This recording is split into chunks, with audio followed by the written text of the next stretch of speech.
Salam sejahtera kepada Mida Kristina. Nama saya Frisdi Jotin, pelajar program pendidikan awal kanak-kanak. Pada hari ini saya ingin membentangkan satu tugasan, yaitu tugasan kedua baik khusus PKK 3443, yaitu perkembangan efektif awal kanak-kanak. Tajuk pembentangan saya pada kali ini ialah perkembangan efektif awal kanak-kanak melalui pemerhatian aktiviti bacaan doa. Oke, melalui tugasan ini saya telah menjalankan pemerhatian terhadap satu tayangan video yang saya dapati daripada TikTok yang memaparkan sekumpulan anak-anak sedang membaca doa sebelum mereka pulang ke rumah. Baiklah, bagi fokus pembentangan saya ialah untuk menjelaskan bagaimana aktiviti mudah seperti bacaan doa ini sebenarnya membantu membentuk perkembangan efektif, moral, dan kerohanian kanak-kanak di peringkat awal ini.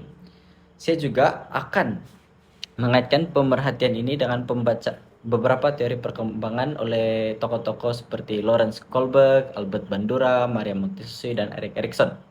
Baiklah, mari kita terus kepada tayangan video.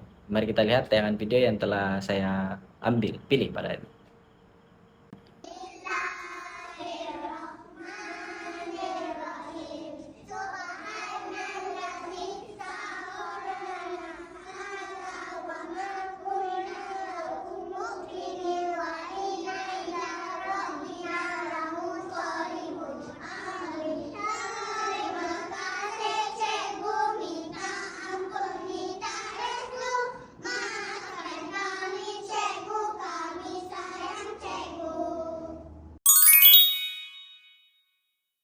Melalui tayangan video yang diperhatikan, situasi yang ditunjukkan adalah di dalam sebuah kelas prasekolah yang tenang dan tersusun.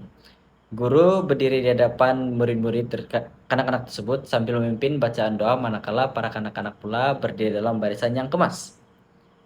Kanak-kanak terlihat sangat tertib. Mereka menundukkan kepala dengan sopan dan memberi tumpuan semasa semasa doa dibacakan. Guru memimpin doa tersebut manakala kanak-kanak pula mengikuti bacaan dengan sebutan yang jelas dan juga serentak. Suasana di dalam kelas sewaktu itu terlihat sangat harmoni. Tiada murid yang bising, gangguan daripada murid lain. Semua murid kelihatan memahami atau bahwa waktu itu adalah waktu untuk berdoa dan mereka menunjukkan sikap yang hormat. Tingkah laku lain diperlihatkan ialah nilai disiplin mereka dapat dilihat, kesopanan, dan juga kerjasama antara kumpulan di mana mereka membacakan doa bersama-sama. Dalam pemerhatian ini, saya dapat melihat bahwa aktiviti doa harian bukan saja menjadi rutin, tetapi juga fungsi sebagai latihan emosi dan sosial yang penting. Ianya dapat membantu anak-anak membina sikap hormat mereka terhadap guru dan rekan-rekan, serta dapat memahami nilai-nilai positif dalam kehidupan seharian mereka. Mari kita masuk kepada tahap perkembangan moral anak-anak. Yang pertama ialah berdasarkan teori Lawrence Kohlberg 1981, yaitu perkembangan moral anak-anak berlaku dalam beberapa tahap.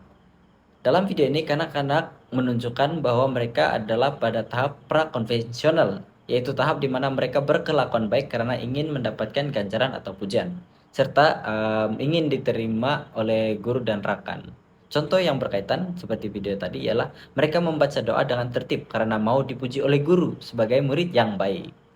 Mereka juga patuh kepada arahan karena tahu bahwa jika mereka tidak berdisiplin di situ, mereka mungkin akan dimarahi oleh guru tersebut. Walau tindakan ini masih bergantung kepada penerimaan sosial, ia tetap penting karena menjadi asas kepada pembentukan nilai moral yang lebih lagi mendalam pada masa hadapan. Selain itu, saya juga telah mengaitkan dengan teori Albert Bandura, yaitu melalui social learning theory turut menjelaskan tingkah laku ini. Bandura menyatakan bahwa anak-anak belajar melalui pemerhatian mereka dan peniruan ataupun modeling. Dalam situasi ini, guru berperan sebagai model positif. Apabila guru membaca doa dengan tertib, menunjukkan sikap yang tenang, anak-anak itu juga akan meniru perlakuan tersebut. Mereka belajar bahwa membaca doa perlu dilakukan dengan kusyuk dan sopan. Jadi melalui peniruan inilah nilai moral seperti rasa hormat, patuh, kerjasama mulai berkembang secara semula jadi. Dan juga guru yang konsisten menunjukkan contoh tingkah laku yang baik ini membantu membentuk asas moral dan sosial kanak-kanak yang baik, yang kukuh. Ini jelas menunjukkan bahwa peranan guru di prasekolah ataupun di Taska bukan sekadar mengajar tetapi juga menjadi teladan dan yang membimbing perkembangan efektif kanak-kanak.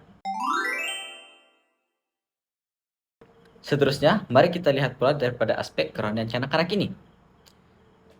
Daripada aspek kerohanian, pemerhatian saya dapat dikaitkan dengan pandangan Maria Montessori dan juga Erik Erikson. Yang pertama, Maria Montessori. Menurut Montessori, kanak-kanak pada peringkat awal mempunyai minda yang menyerap ataupun dalam bahasa Inggrisnya absorbent mind. Ini bermaksud mereka mudah menyerap segala perkara yang mereka lihat di persekitaran mereka. Oleh itu, aktiviti rutin seperti membaca doa ini setiap hari sebelum mereka pulang ke rumah membantu anak-anak untuk menyerap nilai-nilai spiritual secara tidak langsung. Apabila amalan doa ini dijalankan secara konsisten, ia akan membentuk tabiat rohani yang positif di dalam diri anak-anak. Anak-anak mulai memahami konsep bersyukur, meminta perlindungan daripada Tuhan, dan merenung perbuatan-perbuatan yang telah dilakukan mereka sepanjang hari ini.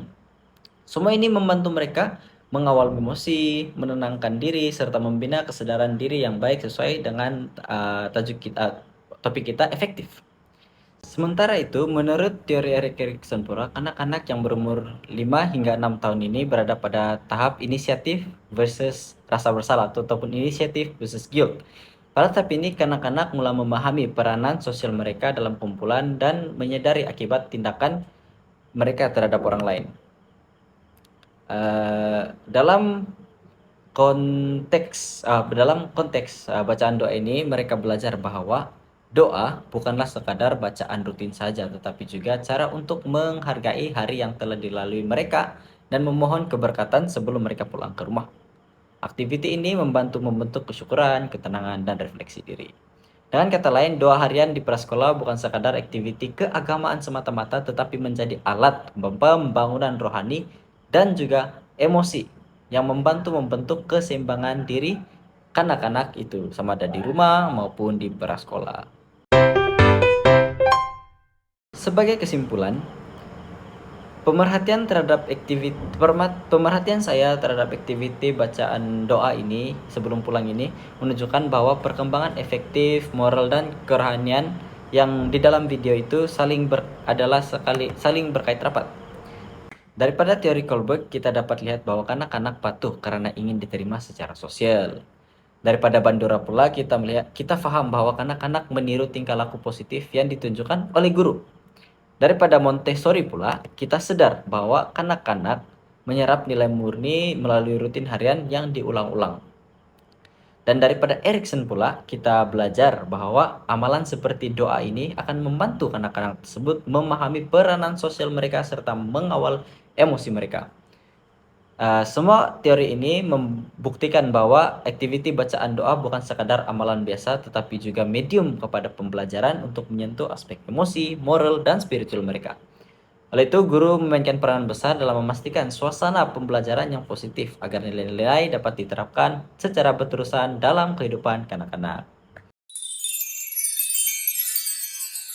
Baiklah, akhir kata, sebagai bakal pendidik awal anak-anak, kita harus sadar bahwa setiap aktiviti yang kita jalankan ini, walaupun kecil, mempunyai pengaruh yang besar terhadap pembentukan sasya dan kepribadian murid-murid.